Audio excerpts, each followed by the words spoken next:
तब्दीली वहां नहीं रही, तब्दीली क्यों निकाला मुझे?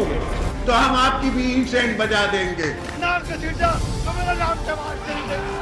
Get him out of here. Get out. Pakistan को इंशाल्लाह कुछ नहीं हो सकता। पाकिस्तान जिंदाबाद, पाकिस्तान जिंदाबाद। जी अस्सलाम वालेकुम जी। प्रोग्राम में आज बात करेंगे दो तीन मौज़ूआत के हवाले से जो आजकल पाकिस्तान में सियासी सूरत हाल को ग्रिप किए हुए हैं। सबसे पहले तो इंतखाबी इस्लाहात का मामला। पाकिस्तान तहरीक इंसाफ ने इसकी दागबेल तो डाल दी है, लेकिन यकतरफा तौर पे ना अपोजिशन जमातों में से जो दो बड़ी जमातें हैं मुस्लिम लीग नून और पाकिस्तान पीपल्स पार्टी, ना उनको एतमाद में लिया है, ना पार्लियामान में इस हवाले से कोई डिबेट करवाई है।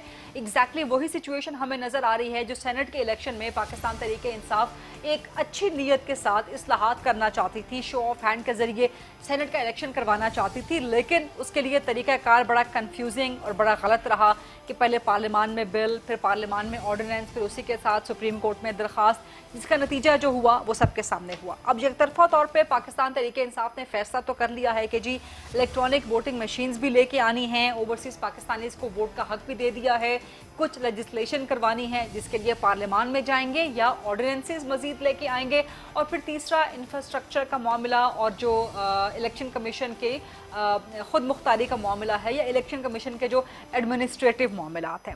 लेकिन बुनियादी सवाल ये पैदा होता है कि जब तक बड़ी अपोजिशन की जमातें, जब तक तमाम सियासी जमातें ऑन बोर्ड नहीं हैं, तो क्या तवक्को की जा सकती है कि 2023 का इंतखाबात साफ शफाफ होंगे?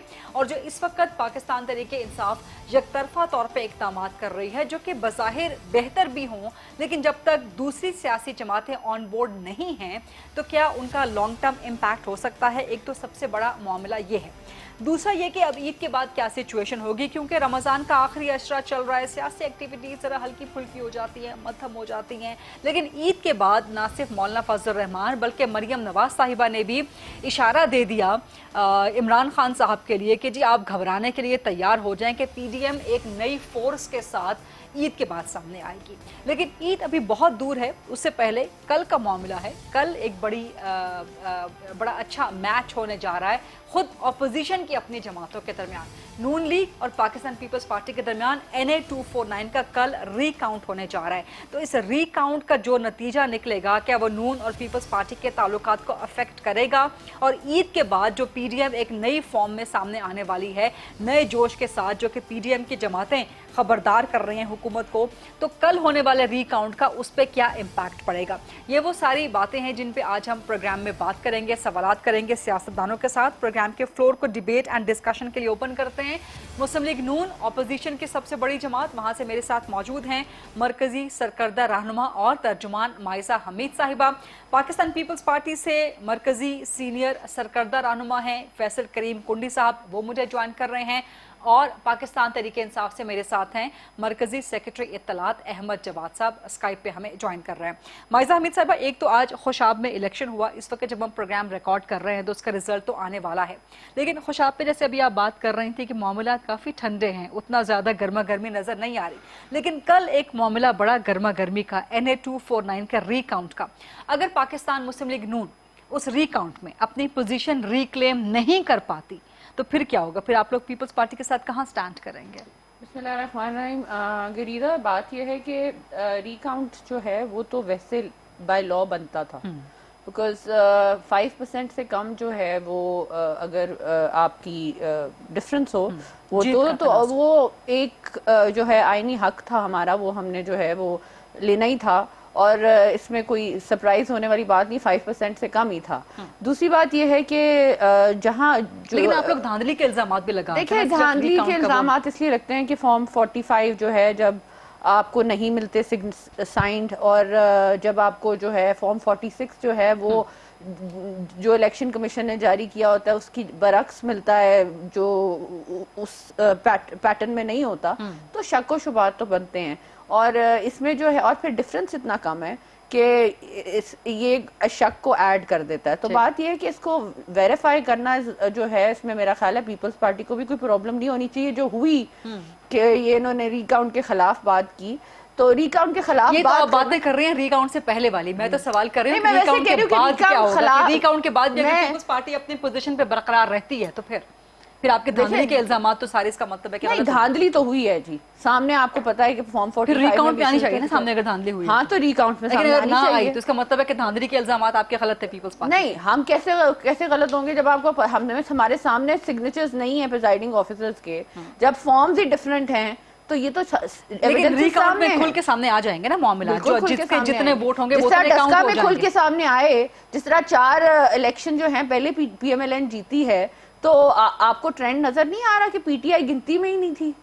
और जो सवाल तो पीपल्स पार्टी का हो रहा है, PTI तो बाद और में आपको आएगी ये भी बीच में। ट्रेंड, आपको ये भी याद होगा कि शहबाज शरीफ साहब भी बड़े जो थे, शहबाज शरीफ का भी 700 वोट्स का डिफरेंस था, थोड़ा डिफरेंस और अभी था। 638 तो का है इसका सिर्फ। मतलब ये है कि वो उस जगह पे जो है पीएमएलएन पॉपुलर है, पीएमएलएन को लोग वोट देना चाहते हैं। मैं वैसे समझती हूँ कि जिस तरह की पॉलिसीज हैं पीटीआई की, अब लोग जो है वो स्टेटस को सवाल पीपल्स पार्टी के बारे में, आप पीटीआई पे बार-बार रगड़ा लगा रही हैं, सवाल पीपल्स पार्टी के बारे में, क्योंकि आप लोगों का धांधली का इल्जाम पीपल्स पार्टी का है। मुझे बात सब मुस्कुरा रहे हैं इस पे। नहीं, मैं पीपल्स पार्टी का तो बता दिया कि हमने जो शक व शुबात थे हमने सामने रख दी है ईसीपी के। ईसीपी यही मेरा सवाल है कि रिकाउंट में अगर पीपल्स पार्टी अपनी पोजीशन सिक्योर कर लेती है, अगर आप लोग जीत जाते हैं तो फिर तो हम सवाल पीपल्स पार्टी से करेंगे ना, कल ऑब्वियसली एक्सेप्ट करेंगे, एक्सेप्ट करेंगे ना। कि ये आप मरियम नवाज साहिबा के बयान से अलग बात कर रही हैं। नहीं, क्या मतलब, अब वो कह रही है कि रिकाउंट में भी सामने ना आई चीजें, यानी कि रिकाउंट में भी तो वो नून लीग तो की रीपोल का बढ़तरी, ये भी कह रहे हैं, रीपोल में जाएंगे फिर उसके बाद आप एक्सेप्ट नहीं हम करेंगे एंड तक रीपोल। मुकाबला भी करेंगे। कुंडी साहब छोड़ेंगे नहीं मोइजा हमीद साहिब इनको आपको। जितवा दे। इनको जितवा दे। शेर धाड़ है वैसे ही। बिस्मिल्लाहिर्रहमानिर्रहीम। देखें 249 में जो कराची में इलेक्शन हुआ,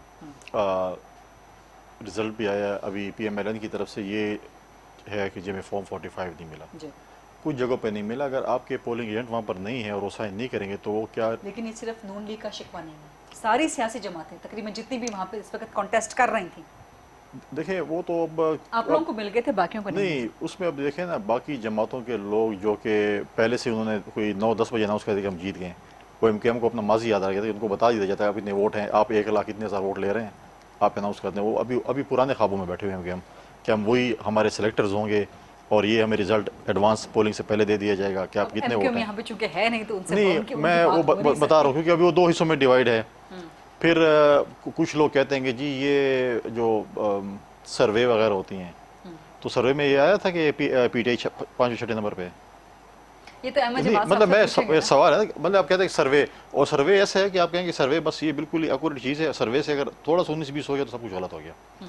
दूसरी बात यह है कि पीएमएलएन ने फिर रिकाउंट की दरख्वास्त दी। पूरे दिन में जैसे आज आप कह रहे हैं कि खामोशी है, चलो उसमें तो कराची में नज़र आता है यार पोलिंग हो रही है, आज खुशाब में खामोशी है, ठीक है। अब अगर पीएमएलएन हार गई, फिर आप देखें कि फिर एक पोलिंग हम ढाल रहे हैं। अभी तक मीडिया पे कोई ऐसी कंप्लेंट नहीं आ रही है कि वहाँ पर कोई अफसोसनाक वाकया हुआ है या कोई पोलिंग पे। ये आपको मशवरा दे रहे हैं रिजल्ट कि अभी आने से के बाद बोलना आता शुरू है कर ना। दें आपको शाम नहीं में। नहीं, रिजल्ट आने के बाद ही बोलना शुरू करेंगे ना। अब जब आपका एक ट्रेंड है कि सुबह शाम को रात को 10 बजे तक मिफ्ता इस्माइल लीड साहब कर जीत रहे रहे हैं, हैं, हाँ। और सडनली आप जो है जो आपके गनी साहब जो हैं वो महकमा तालीम को इस्तेमाल करके जीत नहीं, जाए तो नहीं, फिर अच्छा तो मेरी बात सुन, मेरे थोड़ा सा शक तो होता है। मेरा बयान सुन ले, आप ज्यादा शक करते हैं, आप लोग ज्यादा शक ना करें। तो वो सच निकलता है ना, आप देख लें, डस्का में निकला नहीं सच। नहीं, कल आ जाएगा ना, कल का सच भी सामने आ आज भी जाएगा। आ जाएगा। दूसरी बात यह है 249 में सारा दिन पोलिंग था, कहीं पे कंप्लेंट नहीं थी जैसे माजी में होता था कि ठप्पे लग रहे कह रहे हैं ना कि 5 बजे के बाद 10 बजे के बाद देखें उसके बाद चीजें आप लोगों ने उसमें खराब करना शुरू कोई की ना, देखें ये मिफ्ता इस्माइल साहब कोई हजारों की लीड से नहीं जा रहे थे, बड़े नैरो मार्जिन थे इनके देखें कभी आपके पोलिंग्स आते हैं जहाँ पे आपका होल्ड होता है। अब इन्होंने एक इल्जाम लगाया 27 पोलिंग स्टेशन में जिसमें व्हाट्सएप की इन्होंने बात की, वो 27 पोलिंग स्टेशन जो इन्होंने नाम बताए उनमें से 20 पोलिंग स्टेशन आप हारे हुए थे। 20 हम हारे हुए, 7 मतलब है कि हम जीते हैं। ठीक। मतलब ये चीज़ें नहीं होती कि बाद में जब ये हारना शुरू हो गए फिर कहते हैं ये हम क्यों हारे। लेकिन सवाल ये है जब मियाँ शहबाज शरीफ साहब हारे थे वहाँ से, क्या इन्होंने फैसल वाडा के खिलाफ कोई कंप्लेंट की या उनके पीछे लगे?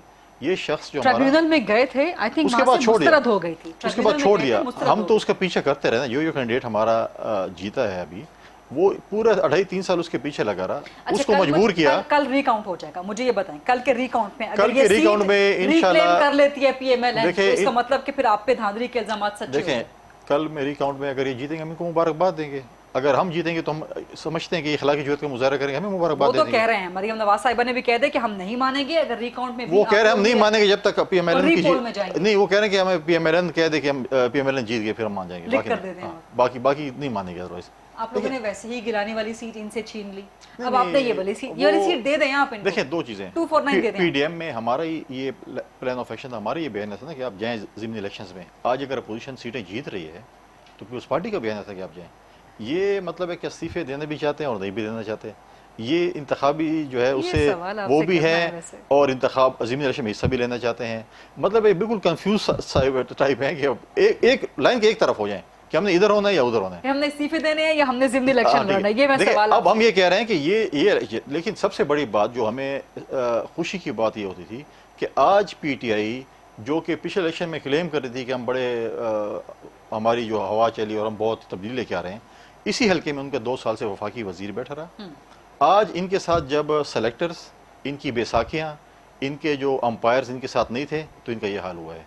और जब वो नहीं होंगे, आप देखें ज़िमनी इलेक्शंस में क्या हुए हैं, तो जनरल इलेक्शन अहमद जवाद साहब 6 वफाकी वजीर हैं, एक गवर्नर बैठा हुआ है, सब कुछ इनके पास है, फिर भी ये सीट हार गए। अहमद जवाद साहब, एक तो बड़ी मेहरबानी, आपने बिल्कुल लास्ट मोमेंट पे हमें प्रोग्राम में ज्वाइन करने की रिक्वेस्ट कबूल किया, उसके लिए बहुत बहुत शुक्रिया। अहमद जवाद साहब हमेशा इम्तिहान में होते हैं पार्टी को डिफेंड करने के लिए, हमेशा इम्तिहान में होते हैं बेचारे, और ये उन लॉयल वफादार लोगों में से एक हैं, वर्कर्स में से, लीडर्स में से, जो अभी तक पार्टी को डिफेंड कर रहे हैं। अहमद जवाद साहब, आप बड़े मजे से सुन रहे थे कि पीपल्स पार्टी नून लीग आपस में झगड़ रहे थे, एक दूसरे पे इल्जामात लगा रहे थे, लेकिन आप लोगों की जान बख्शी नहीं हुई। आप लोग अपना जवाब तो दें कि जिस सीट से आपके विफाकी वजीर, आप लोग इतने श्योर थे कि वो सीट आपने हटवा के सेनेटर बनवा दिया उनको, लेकिन अब वो सीट पे जो आपका हशर हुआ, जो पाकिस्तान तरीके इंसाफ का, इसको क्या डिफेंड करेंगे अहमद जवाद साहब? पहले तो मैं आप कह रही थी मैं मुस्कुरा रहा था, तो मैं इसलिए मुस्कुरा रहा था कि हमारी बहन है माइजा, उन्होंने कहा कि महकमा तालीम ने अपना रोल अदा किया। पहले महकमा ज़राअत होता था क्योंकि इससे पहले इन्होंने महकमा ज़राअत का भी इल्जाम लगाया था, तो इस दफा डस्का में महकमा मौसमियात आ गया था, डस्का में महकमा मौसमियात आ गया। नहीं तो वो तो और अब सिंध में प्रिजाइडिंग अफसर जो है वो गायब हो गया। आप मुझे बताएं, और अब सिंध में महकमा तालीम आ गया आपका। जवाब साहब बात ठीक कर रहे हैं। अब देखें, जो मेरे भाई हैं कुंदी साहब, इनको मैं मशवरा ये दूंगा कि देखें, जब भी इलेक्शंस के ऊपर एतराजात होते हैं ना, कुछ चीजें ऐसी जरूर होती हैं कि जो कि जिसके ऊपर इल्जाम लगे होते हैं वो उसको डिनाई करती हैं।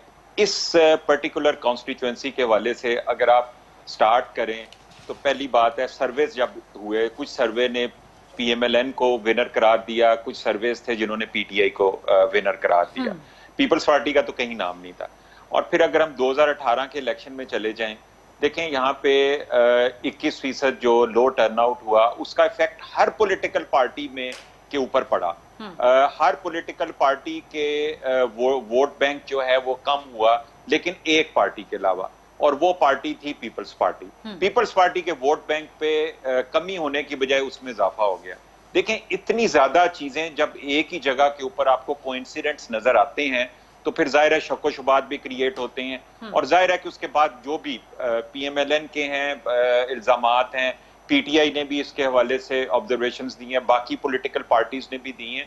तो मेरा ये ख्याल है कि ये मशवरा ये होगा पीपल्स पार्टी को कि अगली दफा जब महकमा तालीम को इस्तेमाल करना हो तो उससे पहले कोई एक आध सर्वे भी करा लिया करें। इतनी मेहनत आप करते हैं महकमा तालीम पे, तो एक आध सर्वे भी करवा लिया करें, कुछ थोड़ा सा मशवरे का जवाब लेते हैं ना कुंडी साहब से, जहां पे आपके 2018 में कोई अच्छे रिजल्ट्स हों। अब 2018 में आप बॉटम में थे, बिल्कुल जीरो पे थे, और एकदम से आप जो है ना वो जीत के सारी पॉलिटिकल पार्टी को पीछे छोड़ के, तो इसलिए डाउट्स तो पैदा होते हैं ना फिर। लेकिन अहमद जवाद साहब, आपका जो मशवरा है, आपके सवालात का जवाब पीपल्स पार्टी से जरूर लेते हैं, लेकिन ये उस सवाल का जवाब बिल्कुल भी नहीं है कि पाकिस्तान तरीके इंसाफ जो कि लीडिंग पे थी अब वो 5वें 6ठे पे चली गई है। तो यानी आप कह रहे हैं कि धांधली आपके वोटर्स के घरों में जाके भी हुई, कि पीपल्स पार्टी ने आपके वोटर्स को धांधली करके घरों से भी निकलने नहीं दिया, राइट?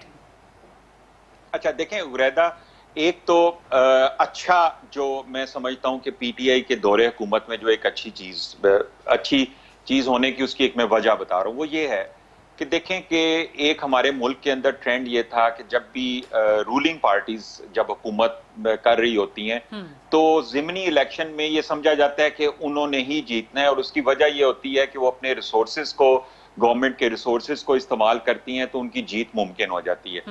पीटीआई के दौरे हुकूमत में पहली दफा ऐसा हुआ है कि ज़िमनी इलेक्शन पीटीआई की हुकूमत ने यके बाद दीगरे लूज किए। चलें, ये एक इसको सिर्फ एक एंगल से अगर देखा जाए तो ये एक अच्छा एस्पेक्ट है कि पीटीआई की हुकूमत जो है वो गवर्नमेंट के रिसोर्सेज नहीं इस्तेमाल कर ली और इलेक्शंस को फ्री एंड फेयर करवाने की एक गवर्नमेंट कोशिश के हो रही रिसोर्सेज है। के दूसरा जो है, बावजूद हारे हैं। अच्छा, दूसरा जो एस्पेक्ट है वो ये है कि देखें, कोई भी पॉलिटिकल पार्टी हो, मैं ये समझता हूं कि कराची का जो हम इलेक्शन में हमारी पोजीशन नीचे गई है, आई थिंक 4th पोजीशन पे हैं, not 5th and 6th, 4th position पे हैं हम। जो नीचे गए हैं, हमें अपना जरूर एवेलुएट करना चाहिए, एनालाइज करना चाहिए कि क्यों, क्या हमारी पीटीआई की कराची की लीडरशिप अवाम के साथ राब्ता नहीं रख सकी, या हम अवाम की तवक्कुआत को कराची के अंदर जो उन्होंने हमारे से बांधी थी उनको पूरा नहीं कर सके। मैं ये समझता हूं कि ये हमें जरूर, ये हमारा अपना एक इंटरनल ऑडिट होना चाहिए, एवेल्युएशन होनी चाहिए।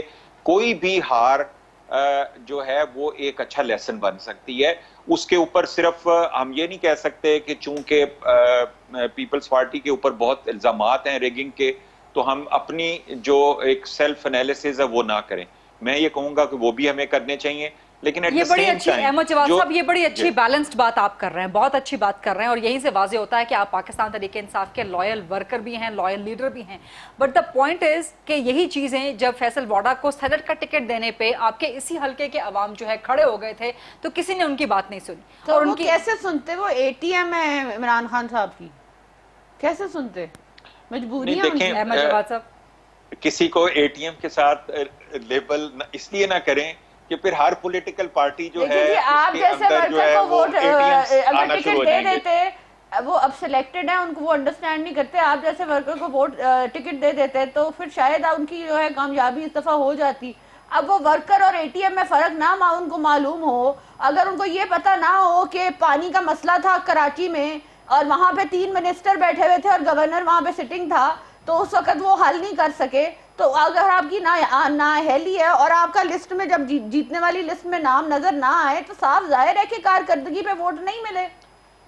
देखिए माइजा, कराची में सिंध के अंदर पिछले 12.5 साल से पीपल्स पार्टी की हुकूमत है। अगर अवाम ने जिम्मेदारी का किसी को अगर जिम्मेदार ठहराना है तो वो पाकिस्तान पीपल्स पार्टी है। और ये मैं इसलिए भी कह रहा हूं, इस हल्के से आपके फैसल वाडा जीते थे अहमद जवाद और साहब, पानी के वजीर थे, और पानी के वजीर थे आपके। ये बात बिल्कुल जस्टिफाइड है। फैसल वाडा जीते थे, इस हल्के की जिम्मेदारी, इस हल्के में कितनी बार फैसल वाडा गए जीतने के बाद? जी, वो फेडरल गवर्नमेंट में थे। कराची की जिम्मेदारी जो है वो प्रोविंशियल गवर्नमेंट की है, और पिछले 2.5 साल में उस हल्के में नजर ही नहीं आता था। अहमद जवाद साहब, ये आप एडमिट करेंगे, ये बेशक आप टेलीविजन पे एडमिट ना करें, या आप हमसे जब मुलाकात करेंगे उसमें जरूर एडमिट करेंगे, आप जैसे सच्चे जो खरे पीटीआई के लोग हैं, कि आपका तो एमएनए नजर ही नहीं आता था उस हल्के के अंदर। यही वजह है कि अवाम पहुंचे नहीं थे गन्स लेके एक जगह, मैं गन्स लेके पहुंचे थे। तब वो चाइनीज कॉन्सुलेट पे जब चाइनीज कॉन्सुलेट वो गन्स लेके पहुंचे तो थे वहां पे चाइनीज कॉन्सुलेट। बात ये अली माजन साहब, मैं सॉरी इंटरप्ट कर रही हूँ, बात ये है अहमद जवाद साहब, अहमद जमाल साहब, बात ये कि देखिए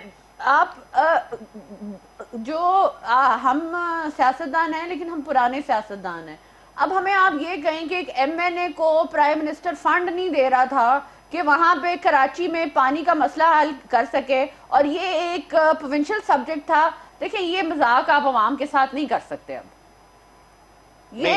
इसमें तो कोई शक ही नहीं है। प्राइम मिनिस्टर का जो है प्रोरोगेटिव है कि वो एक मिनिस्टर को वहां पे जो इलेक्टेड है उसको फंड दे सके और वहां के जो है जो हल्के के मसाइल हैं वो हल कर सके। अगर आप इलेक्शनों के दिनों में इससे पहले ये सोच लेते कि अवाम में भी जाना है, अवाम से भी वोट लेने हैं, और ये ना सोचते कि हमने सिर्फ सिलेक्ट होके आना है, तो शायद आप लोगों का भी कोई नंबर होता गिनती में जब इलेक्शन में जीतने वालों की जवाब नहीं। मैं कुंडी साहब की तरफ जाती हूँ।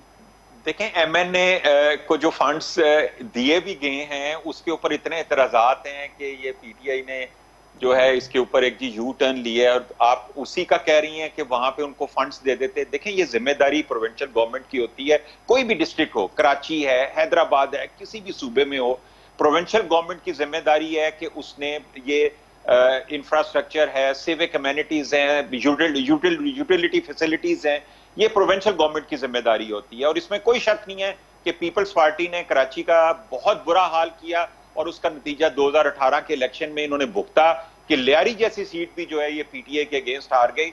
अगर हम ये सीट अब हारे हैं और इसकी रीकाउंट में भी हमारी पोजीशन बेहतर नहीं होती, हाँ। तो हमें भी अपनी इनवर्ट जो है वो एनालिसिस करने चाहिए, एवेल्युएशन करनी चाहिए। ये तो देखें, अवाम जो है वो तो परफॉर्मेंस देखती है और अवाम को परफॉर्मेंस दिखानी पड़ती है, लेकिन यहाँ पे सिर्फ ये जहन में रखें कि कराची की जिम्मेदारी जो है वो प्रोविंशियल गवर्नमेंट की है। और वो चलें, पीपल्स यहाँ पार्टी पे वैसे पार्टी से जरा जवाब लेते थोड़ा हैं। सा इंटरप्ट कर दूं, जो सेनेट के इलेक्शंस में आप लोगों ने बुला बुला के एमएनए एमपीएस को फंड्स दिए थे, इसी तरह दे देते ना फैसल वाडा साहब, तो वैसे खुद फंड लगा सकते हैं, उनको तो जरूरत ही नहीं है कि आपकी प्राइम मिनिस्टर जो है वो उनको कोई फंड दें। तो पानी का मसला तो हल हो सकता था ना। आप चले, मैं तो कहती हूँ पीटीआई गवर्नमेंट को छोड़ ही देना चाहिए, क्योंकि गवर्नेंस का जो हाल है उसमें अब कराची हो, पूरा पाकिस्तान हो, सारों का एक ही लेकिन पाकिस्तान तहरीक इंसाफ बॉल जो है पीपल्स पार्टी के कोर्ट में फेंक रही है। फैसल कुंडी साहब, माइजा हमीद साहिबा, अहमद जवाद साहब मौजूद हैं। एक छोटी सी ब्रेक का वक्त हुआ, let's take a short quick break.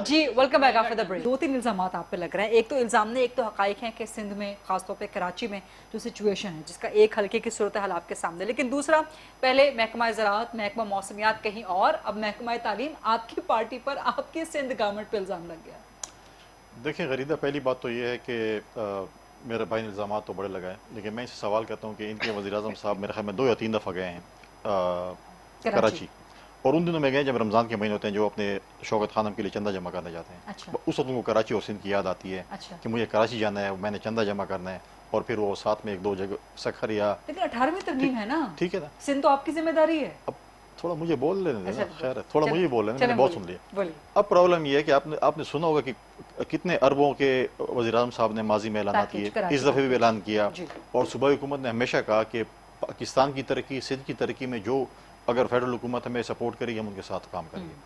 Faisal वाडा की आपने बात की, वो पानी के वहाँ पे वो कहते हैं, उनकी सीएम के साथ की मीटिंग हुई थी, बड़ी प्रेस कॉन्फ्रेंस भी हुई थी, और उन्होंने कहा कि हम इनको सपोर्ट करेंगे ये करें, लेकिन बाकी में ये सिर्फ बयानात तक हैं, ये सोशल मीडिया तक हैं, उसके बाद ये गायब हो जाते हैं। अब अगर अगले रमज़ान तक वज़ीर-ए-आज़म साहब रहे, तो फिर अगले रमज़ान में जाएंगे कराची और फिर बोलेंगे मैं इतने अरब लेके आया हूँ और मुझे शौकत खानम का चंदा दो और मैं जा रहा हूँ, ठीक है।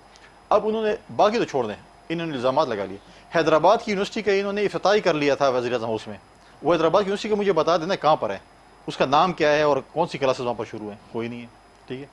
अब ये चीज़ें अगर आप इल्ज़ाम लगाए, देखें माजी में, आप ठीक है हमारी हुकूमत है और इंशाल्लाह आप देखेंगे कि हमने 2.5 लेकिन पानी किसने NA249 के आवाम को पानी देखें 2.5 साल एमएनए ने देना है, वज़ीर आज़म ने 2.5 देना साल है, या में सूबाई गवर्नमेंट ने 2.5 देना है? साल में हमें पता था कि फैसल वाडा ने डिस्क्वालीफाई होना है, कि बिल्कुल it was writing on the wall कि वो डिस्क्वालीफाई होगा, और उसको बचाने के लिए इन्होंने उसको सेंट में लेके गए, ठीक है। अब प्रॉब्लम ये है कि अब वहाँ पर जो है माजी में ये जो है ये सीटें, कराची की मेजॉरिटी सीटें तोहफे में दी जाती थी पार्टियों को, कभी MQM को, आज इनको तोहफे में मिली हैं, ठीक है, वो तोहफे में इनको मिल गए सेलेक्टर्स की तरफ से। अब ये तो इनको तो अब आज मैंने कह दिया जवाब के साथ बैसाखियाँ नहीं होंगी, तोहफे में कौन देता? सेलेक्टर्स, ठीक है, आज इसमें वही बैसाखियाँ नहीं है। सिलेक्टर्स जिनको आप सिलेक्टर्स कहते हैं, या आप सिलेक्टर्स की कोई डेफिनेशन तब्दील हो इनके गई? ऊपर भी इल्जाम लग चुका है सिलेक्टर्स का, इसी कॉन्स्टिट्यूएंसी के हवाले से। अब अगर अहमद जवाद साहब बात ठीक है, बिल्कुल ठीक कह रहे हैं। आप बिल्कुल बात कर रहे हैं। आपके खान साहब ने 2008 में कितनी सीटें जीती थी, आज कितनी सीटें आप कह रहे हैं कि ये पीपल्स पार्टी कहाँ लेकिन से आ गई? 1971 से ये सीट अब आपके पास इसी थी। जब आप जीत रहे थे तो तब ये ठीक थी सीट। नहीं, मैं ये उस वक्त मर्दम शुमारी भी डिफरेंट, मैं लेकिन कोई और जमात जीते तो फिर आप मैं ये कह रहा हूँ कि 2008 और 2013 इन इलेक्शंस में माजी में PMLN के यहाँ पर कोई वोट बैंक नहीं था, बहुत कम, न होने के बराबर था, न PTI का था। हमारा हम तसलसल से या जीत रहे थे, हार रहे थे, कम्पीट कर रहे थे, ठीक है। लेकिन ये हमारी सिंध हुकूमत हमारी बिल्कुल हमारी जिम्मेदारी। लेकिन मैं अहमद जवाद साहब से ये बोलूँगा कि आपके वज़ीर-ए-आज़म साहब हैं, वो जो है सिंध से बोगस छोड़ दें, जो हमारे हक बनता है, जो हमारे NFC में जो हमारे पैसे बनते हैं, वो तो सिंध हुकूमत को दें, ताकि हम मिला के तरक्याती काम करें। के पैसे, ठीक है सर, PFC के पैसे ठीक है, कितने इस्तेमाल हुआ ये बताना। ये भी तो NFC से तो मिल जाते हैं, लेकिन ठीक है, PFC से इस वक्त जो रेवोल्यूशन नहीं होती ना पैसों देखें, की। इस वक्त रेवेन्यू के लिहाज से, कलेक्शन के हवाले से सबसे टॉप पे सिंध हुकूमत है। आप कर ले इसके ऊपर, कराची की वजह से, आप कर ले। कराची की बदौलत। अब क्या कराची उठा के पंजाब में दे दें या हम नहीं, मैं ये मुल्तान कह में रही- दे मैं- दें, मैं जिसकी ये वजह बात से कर भी रही हूँ है, कि जिस- कलेक्शन तो कर रहे हैं ना, सिंध हुकूमत कलेक्शन तो कर रही है ना। अहमद जवाद साहब कह रहे हैं कि सूबा बना दे कराची, किसको सूबा बना दे कराची को। तो आप पहले सराय की सूबा तो बना लेना, बाकी सूबे बनाने जा रहे हैं। आपने 90 दिन में वादा किया था। हमने तो सेक्रेटेरिएट कायम कर दिया, आप भी कर दें। क्या नहीं, सेक्रेटेरिएट काम करना, देखें सेक्रेटेरिएट कायम करने से कुछ नहीं होता। आपने शुरू तो हो गया ना काम। 90 दिन का वादा किया था, वो तो प्रेशर आया था जनूबी पंजाब के आपके MNAs का, वो आपसे जा रहे थे, वो शामत कुरैशी वहाँ पर जिस तरीके से बोल रहे थे, लाइन खींच रहा हूँ, इधर हो जाओ या उधर हो जाओ। शाह महमूद कुरैशी आपके वाइस चेयरमैन उसको बोले शोकाज नोटिस दे दें जो जहांगीर के साथ खड़े हैं। अच्छा, बात बहुत एक्सपैंड हो रही है, मुझे इस ठीक है। सवाल का जवाब देते हैं कि बात हो रही थी NA249 की। NA249 का सबसे बड़ा मसला पानी का है, पानी प्रोवाइड होने का, पीने का, और जो पानी इंशाल्लाह हमारे खराब हो जाता है, MNA उसकी निकासी। हमारे MNA इलेक्ट हुए हैं, ठीक है। यहाँ पर अब MP यहाँ काम करवाएंगे, यहाँ MP भी जो है इनके पार्टी का है, इनकी इत्तेहादियों का है, तो हमारे MNA इलेक्ट हो गए। CM साहब बिल्कुल उनको उनके पास जो वसाइल का फंड देंगे और इंशाल्लाह यहाँ अगर वो पर कल तक रहते हैं आपके MNA रीकाउंट इंशाल्लाह हैं। और मैं उम्मीद करता हूँ कि सस्टेन करेंगे इंशाल्लाह। और एक और चीज़ है जी, एक बहुत अच्छा पाकिस्तान में, अब ये इल्ज़ाम लगा तो बहुत अच्छी बात है, कल लगा लेते हैं। दो अभी जो रिसेंट इलेक्शन हुआ है माजी में, उसमें कितने परसेंटेज पे पाकिस्तान पीपल्स पार्टी के 5% से कम पे हारे थे और रिकाउंटिंग की थी? कोई नहीं की थी। ठीक। हमारे आज भी केसेस इलेक्शन कमीशन में पड़े, कोई रिकाउंटिंग 5% वालों पे नहीं हो रही, आज भी केस चल रहे हैं, कुछ रिजेक्ट हो गए। आज सुप्रीम कोर्ट में 70+ के 75 तकरीबन केसेस पड़े हुए हैं। और ये फैसले कब होंगे? आप कह रहे हैं कि इनको फेवर किया जा रहा है? नहीं, फैसले कब होंगे?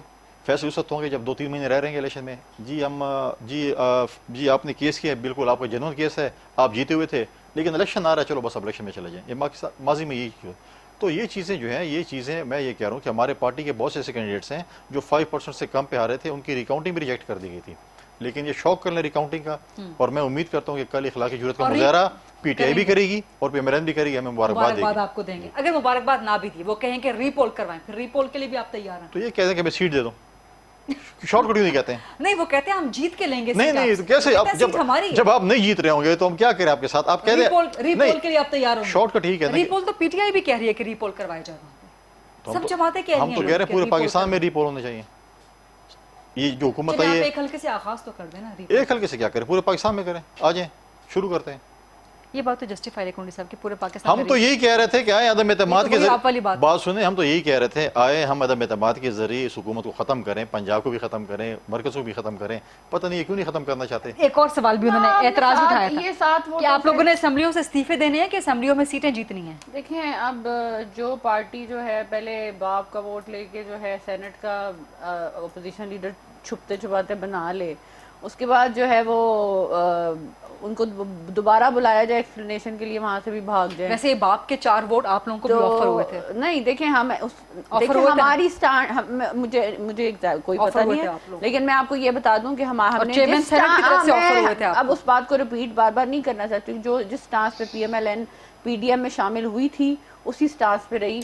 हमने जो है चोर दरवाजे छोड़ दें, सवाल तो आपसे है कि आप लोगों ने इस्तीफे देने हैं कि आप लोगों ने? देखिए वो तो फिर तो मेरा एक सवाल है ना, मरियम नवाज साहब क्यों कहते हैं इमरान खान साहब 5 साल पूरे करें? हम तो हुकूमत गिराने के लिए PDM में थे, इसमें तो नहीं थे कि 5 साल पूरे करें। कि जौन सा अगर सिलेक्टेड भी हुकूमत हो, उसको अपना कानूनी जो टाइम है, वो आईनी जो टाइम है वो पूरा करना चाहिए। PDM के स्टार्ट से बुनियाद तो आपकी यही थी कि इमरान खान की हुकूमत को गिराना है। जिस तरह का PTI ब्लंडर कर रही है बार बार, तो वो तो हम कह रहे हैं हुकूमत खुद ही गिर। लेकिन वो चले आज तो नहीं कर रही ना, लेकिन आप लोग किस दिसंबर में असद उमर की स्टेटमेंट नहीं सुनी कि असेंबलियां तोड़ देंगे अगर हम पे कोई दबाव डाला? हमें ये बता दें दबाव कौन डाल रहा है?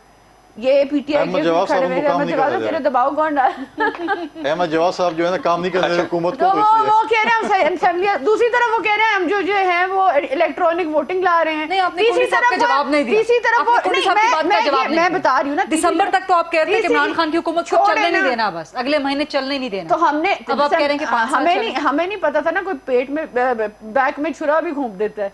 तो बात यह है कि मैं सिर्फ ये कहना चाहती हूँ कि देखें, अगर PTI जो गवर्नमेंट ऑफ द डे है वो इतनी कंफ्यूज्ड है कि उनको ये नहीं पता उन्होंने असेंबलियां चलानी है, तोड़नी है, उन्हें ये नहीं पता कि उन्होंने इलेक्ट्रॉनिक वोटिंग इलेक्ट्रॉनिक वोटिंग में जो है ऑपोजिशन को ऑन बोर्ड लेना है, नहीं लेना, ऑर्डिनेंस के जरिए इसको जो है बुलडोज करना है। अब मुझे बताएं कि इस तरह की, और कोरोना वायरस सर पे आया हुआ है, आप मुझे बताएं इस तरह की हुकूमत के साथ क्या आप किस तरह ये अपने वर्किंग रिलेशनशिप कैसे रखें? एक वर्किंग रिलेशनशिप की बात है, एक जो है गरीदा बात ये है कि ये तो अपना सुसाइड खुद कर रहे हैं ना। जब खुदकुशी पे आए हुए हैं तो मुझे बताएं उस जो बंदा खुदकुशी पे खुशी पे खुद आया हो, आप उसको जरूर धकेलेंगे खुदकुशी की तरफ।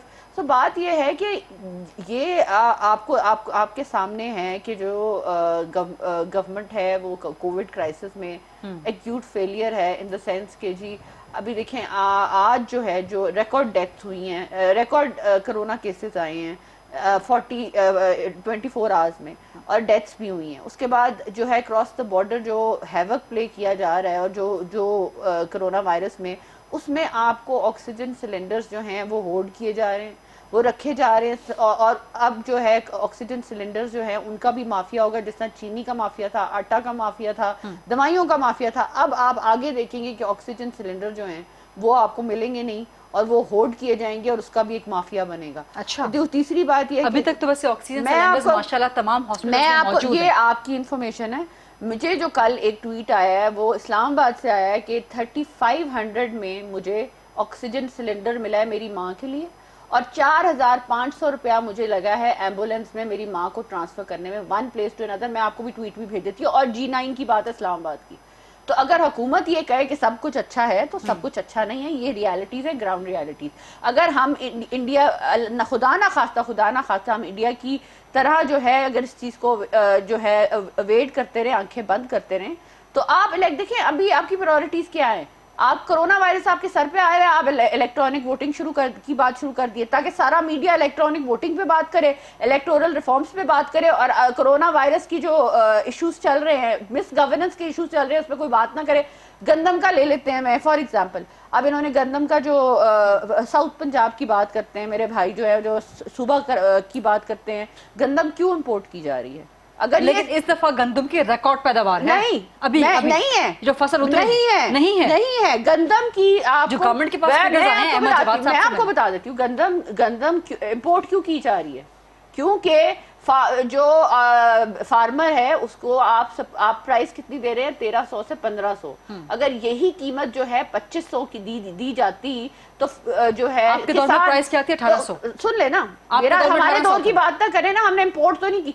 किसान जो है, किसान अपनी पैदावार ज्यादा करता। अगर पैदावार ज्यादा होती तो इनको इम्पोर्ट ना करनी पड़ती। आज इम्पोर्ट क्यों की जा रही है? क्योंकि पैदावार कम है, और गोदामों में जो इन्होंने वीट रखी हुई है वो भी जो है पूरी नहीं आ रही, इसलिए इम्पोर्ट की जा रही है। इनकी कैलकुलेशन ही नहीं सही। आपने इनकी कल की वजीर खजाना की स्टेटमेंट नहीं सुनी? आपने वजीर खजाना ने क्या कहा? इन्होंने कहा है कि IMF की डिक्टेशन पे चल रहे हैं, इससे जो है अवाम का बेड़ा गर्क होएगा। आपके वजीर खजाना ने कहा है कि जो ये बिजली के नरखे हैं उनको बढ़ाएंगे तो जो करप्शन बढ़ेगी। आप पिछले हफ्ते की जो है इन्फ्लेशन देख रहे हैं 11% है। 100% जो है मुर्गी की कीमत बढ़ गई है, 18% चीनी की कीमत बढ़ गई है। एक लंबी चार्जशीट दे दी है। अब क्या करूं, मुझे बताएं। गवर्नेंस की लंबी चार्जशीट आपको कहते हैं जी उन्होंने हमें वोट नहीं दिया या कैंडिडेट, छोड़े ना। आप गरीब आदमी की बात ही नहीं करते, गरीब आदमी का तो सत्यानाश कर दिए। बातें आपकी वैलिड हैं। फैसल कुंडी साहब, माइजा हमीद साहिबा, अहमद जवाद साहब मौजूद हैं। एक छोटी सी ब्रेक का वक्त हुआ, let's take a short quick break.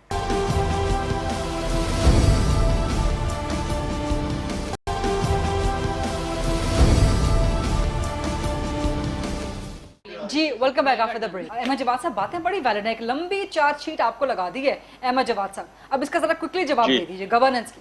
जी गरीदा, देखें, एक तो गंदम की प्राइस जो है माइजा बहन ने कहा 1300-1500 वो नहीं है। इस दफा जो है गंदम की जो कीमत खरीद है वो पंजाब में 1800 है, सिंध में ज्यादा है 2000।